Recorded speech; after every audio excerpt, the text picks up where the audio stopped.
The International Committee of the Red Cross, ICRC, is the oldest and most honored humanitarian organization. This organization maintains a fair and neutral position, and in accord with the Geneva Conventions and the international humanitarian laws, ICRC is the guardian for victims in distraught region. ICRC agents are the first to arrive at regions of armed conflicts and the last to leave. The International Committee of Red Cross won 4 Nobel Peace Prizes for its activities in international and internal armed conflicts.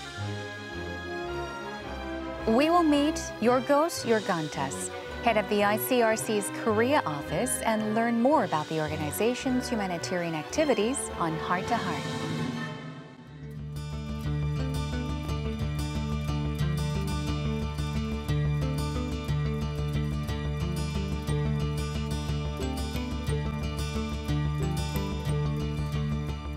Joining us today on Heart to Heart is Mr. Georgios Georgantas, head of the ICRC, the International Committee of the Red Cross here in Korea. Hello, and thank you so much for joining us here on Heart to Heart today. Thank you for having me. Would you like to say hello to our viewers that are watching? Sure. Hello. Hello to all our viewers. I'm very happy to be here with you and to talk about the International Committee of the Red Cross and its work. My name is Georgios Georgantas. I'm originally Greek, but for the last 20 years I don't live in Greece. I participate in international missions, 16 of those 20 years with the International Committee of the Red Cross. Okay, thank you for the wonderful introduction. You did tell us a bit about the ICRC, the International Committee of the Red Cross, but could you give us a more detailed introduction to it and possibly tell us about its main objectives as well? ICRC is, in fact, it's an international humanitarian organization. It's, in fact, the oldest humanitarian organization in the world. It was founded in 1863, so it's 155 years old. It is, in fact, the first organized effort humanity made to provide humanitarian services in an organized, structured way. Mm-hmm. Before that, there were always philanthropists, people who wanted to help other fellow humans. For the first time, with the creation of ICRC, we had an organized humanitarian action. Mm-hmm. Now, I understand that the Geneva Conventions is the mandate, essentially, which it stems from. So could you tell us about the Geneva Conventions as well as the international humanitarian law? International humanitarian law, or as other people call it, the law of war or the law of armed conflict, is in fact a set of rules and regulations binding upon the states that have adopted them that tell how to make war. The main message is that war can be fought in a more human way. Mm-hmm. So there is a set of rules expliciting what is allowed and what is not allowed during warfare, and how military operations are to be conducted. I'm sure you get this question quite a number of times. What is the relation between ICRC, KRC, and IFRC? So what exactly sets ICRC apart from these organizations? The international movement of Red Cross and Red Crescent has 3 components. The ICRC, the International Federation of Red Cross and Red Crescent Societies, IFRC, mm-hmm. and then the national societies of each country. Almost all countries in the world, I think 194 countries in the world, have a Red Cross or a Red Crescent. We have different mandates, if you want. The national societies, their main responsibility is to be the humanitarian auxiliary to the authorities of their own country. Mm-hmm. They can sometimes participate in international missions as well, help when there is a natural disaster somewhere, but the main mission is to assist the authorities of their country in humanitarian affairs, in providing humanitarian assistance. Mm-hmm. The International Federation of Red Cross and Red Crescent Societies, IFRC, has the primary responsibility to coordinate the different national societies, mm-hmm. especially in cases of natural disasters. Mm-hmm. That is their main responsibility. And also to provide tools for organizational development of the national Red Cross and Red Crescent societies. The ICRC, as I mentioned earlier, its primary role, mandate, responsibility is in conflict. Mm-hmm. And it has the responsibility to take the lead within the movement when there is a conflict situation. When there's a conflict situation, ICRC normally will take the role of coordinating all those Red Cross, Red Crescents that might be involved in this conflict. Mm-hmm. So that's the main, if you want, distribution of tasks within the movement. I see. I'd like to ask you about the activities. What are the principal activities of the ICRC? Could you give us some examples to help us better understand? Of course. In line with what I said, in line with what our mandate is, we have developed a large number of activities, a large number of programs that allow us to fulfill this mandate. May I remind you, we said that the mandate of ICRC is to protect and assist victims of conflict. Yes. In order to protect those victims, we carry out a number of activities such as visiting prisoners of war. We try to have bilateral confidential dialogue with military authorities, with commanders in the field, pointing to possible violations of international humanitarian law, the use of illegal weapons, or when a military operation is not carried out according to the law. And of course, we have this is the protection part. We also have the assistance part. Yes. Assistance is when there is an emergency, distributing food, distributing water, essential household items, shelter, health services, of course, first aid, all the way to surgery. There's a large spectrum of activities. I see. Now, I understand that in 2007, ICRC staff they were involved in the release of South Korean hostages in Afghanistan. So not only does ICRC work to help those suffering from war and from other violence situations, but you also do other types of activities. Now, it was last year that activities were carried out in Pyongyang, North Korea. So could you tell us about the operations or the activities that took place last year in Pyongyang? Let me start with the Afghanistan case that you mentioned. It's a very good example of ICRC playing a role of what we call the neutral intermediary. Because of the unique way that ICRC carries out its activities, paying enormous attention, primary attention to being neutral, it often enjoys the trust of both sides. And that was the case in Afghanistan. That was what allowed us to play this role of neutral intermediary and secure the release of those 21, if I remember well, Korean citizens that had been abducted. Because we had and we still have good relations with the Taliban. Now, to come to your question on our activities in Pyongyang, not only in Pyongyang, all over North Korea, it's not only last year. Our office in Pyongyang was opened in 2002. Main activities are in the area of health, support to hospitals, for example, training of doctors, for example. But also we have a very important program of physical rehabilitation of amputees, wherein we produce artificial legs and arms and fit them into the amputees, and then the physiotherapy that goes and allows them to walk. And since the last couple of years, we have also a quite important water and sanitation program in various parts of North Korea. I see. And in which parts, in which countries or regions are ICRC staff most active in, in most activities?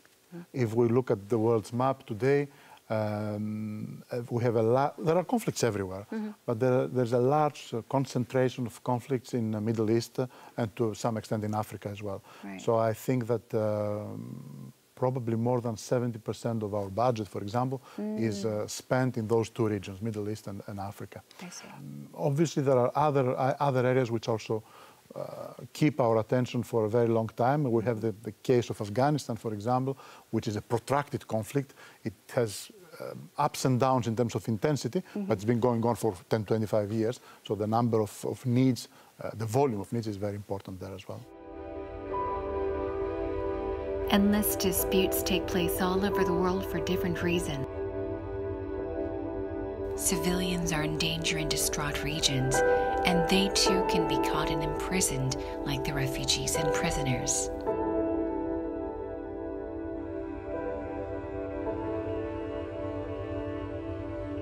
The International Committee of the Red Cross, ICRC, is a humanitarian organization that gives aid to victims who are trapped in regions of armed conflicts. ICRC's efforts were recognized, and the organization received the Nobel Peace Prize 4 times. ICRC and its agents fight danger and sacrifice themselves for the safety of others. Let's learn more about the ICRC.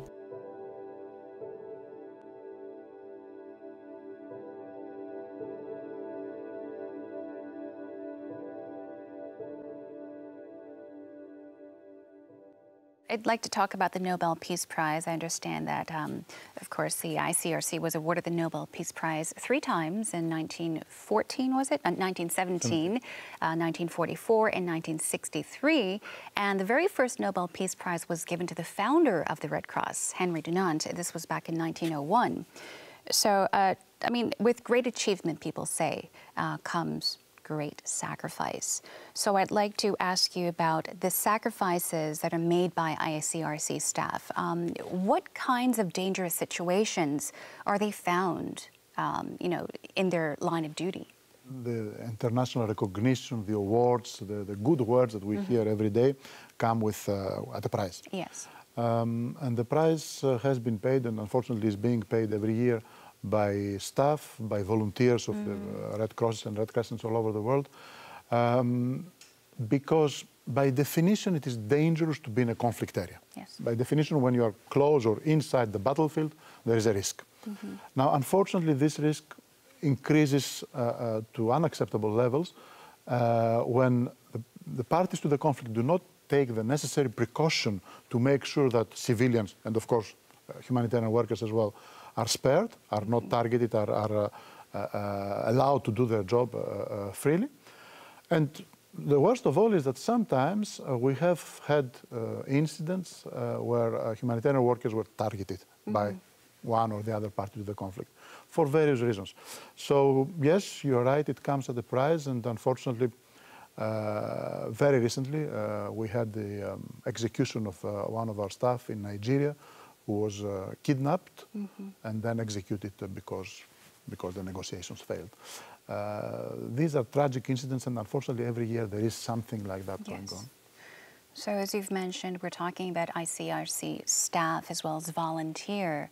But even if you're not there on site in the line of duty, of course, let's say, for example, you, I mean, you may not physically witness these things where it's actually happening. But I mean, you must be torn all the time to hear about such tragedies. And I'm sure you never get used to it. Unfortunately, because I have been there, I have lived, I have seen these things with my own eyes, then every time I hear of a new incident, even though I may not even know the place or the persons involved, I know what it is. You know, it comes back to me. It is a decision that you have to make for yourself, that if you want to do this job, you have to accept. Right. You're right, you can never get used to it, but you have to accept it to some extent. That's right. Ecuadorian Red Cross, a day only after the disaster hit Ecuador, provided to the general public an email address where people could register their tracing requests looking for their family members. You know, a lot of being said about the difficulties in terms of coordination between different agencies and so on, but actually in many places where we are working, coordination is not a problem because it is not at all a crowded field. So if you are really able to access at the front line, actually it's not a very crowded field, and I think that's what donors see in the ICRC, and this is why we are still strongly being supported. I think my hope is that we can just broaden this as far as possible until at some point every delegation that the ICRC works in which they have a physical rehabilitation program is incorporating sport in some way. Everyone realizes the potential that this has to really change lives and to kind of provide a next step from the standard physical rehabilitation programs that the ICRC has become so great at implementing. ICRC agents from different countries are working diligently in all corners of the world. We will now learn more about the activities of ICRC's Korea Office.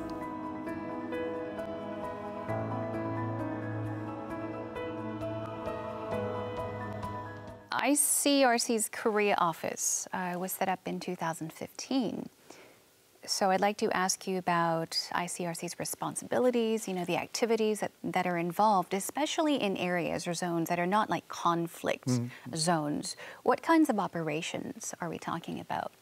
There are a few offices in countries which are not affected by conflict, where the main objective is, first of all, to teach, train, promote international humanitarian law, to selected audiences, the military, first of all, but also academic circles, political authorities, government officials, and so on. And also to have a strategic, open dialogue with authorities of important countries at global or regional level on major humanitarian issues and policies.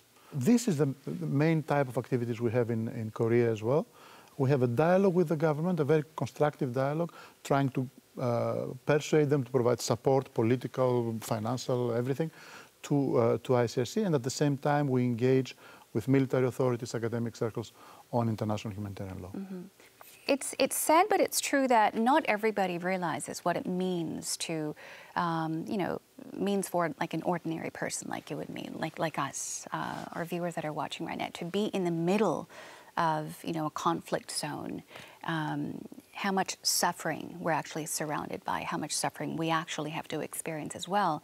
And I think people have the tendency to kind of turn away from what they think is not their business. They may think, oh, it's happening elsewhere. It's not my business. It's not happening here. So people kind of, I guess, unintentionally ignore what's actually happening. So I would like to ask you if there is a message you might want to deliver here in our studio to our viewers that are watching, perhaps to raise awareness or, yes. Yes, you're right. And it is, in fact, it is one of the objectives of our office here in Seoul. To tell the Korean people, who fortunately, thankfully, are far away from such harsh realities, to tell them that in other parts of the world, some of them not so far away, people are suffering. They are suffering enormously because of conflicts and mostly because of the way conflicts are conducted, the way the military operations are conducted. First of all, as humans, we cannot afford to ignore this kind of suffering. I think all of us are touched when we see such pictures. But I also think that in modern world, you cannot say that, okay, it's far away and it will never come to me. Realities in one part of the world can very easily, directly or indirectly, influence the rest of the world. So I think that it is our duty, but also a wise decision to know what is going on in those areas and to try to help those who help those people. Yes. As part of that effort, I understand that the ICRC organized an exhibition. It was titled Torn Apart. It was an online and offline exhibition that was held in March of this year. You can get access to it offline at the moment. So could you please tell us about this exhibition in detail? Yes, it was an exhibition centered around two things. We wanted to show those who visited the site or those who virtually visited the pictures.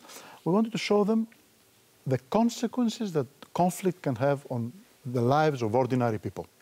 So you could have, there were pictures in the exhibition of people who have lost their legs, of people who are behind prisons, of people who, of mortal remains, of bones, of soldiers or civilians, of separated families, unaccompanied children who are looking for their parents, people in hunger, people thirsty, and so on.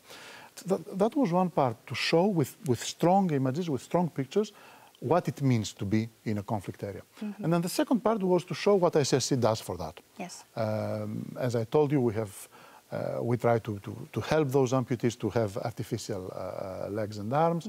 We distribute food to those who are hungry. We distribute water. We visit the prisoners. We bring news from their families and so on. So the idea was that, show what happens when you are in war and show what ICRC does for these people. Right, and perhaps you're sending out a message to let people know that there is hope, that they can help, they do something to perhaps help out. There is hope as long as certain rules are respected. Exactly. There is hope. There actually was a video that caught people's attention. It actually drew people's attention and made them think about those that are suffering from war. And of course, there were images, as you mentioned, and videos captured by ICRC staff and even photographers hired by ICRC. And this particular video actually won the Grand Prix Filmcraft Lions at the 2018 Cannes Lions International Festival of Creativity. So we would like to take a moment to take a look at it.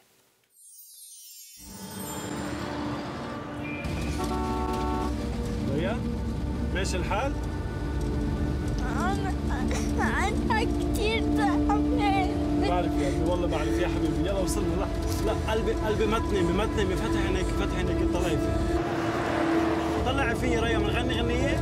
يلا عندي بيسي اسمها سيسي. لا يا حبيبي، لا ما تنامي يا قلبي. وصلنا ليك، وصلنا. لا يا حبيبي حيكون كل شيء. يا قلبي هيدا بسرعة. لا يا حبيبي.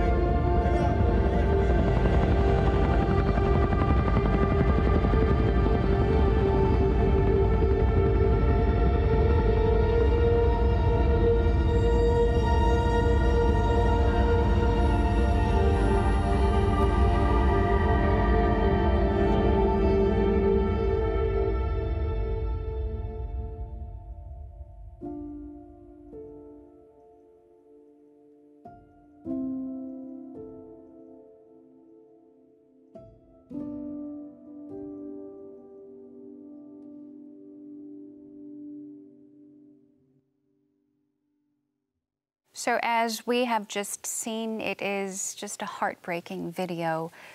There even is a message at the very end saying even wars have rules, and you were talking about rules that need to be kept and followed.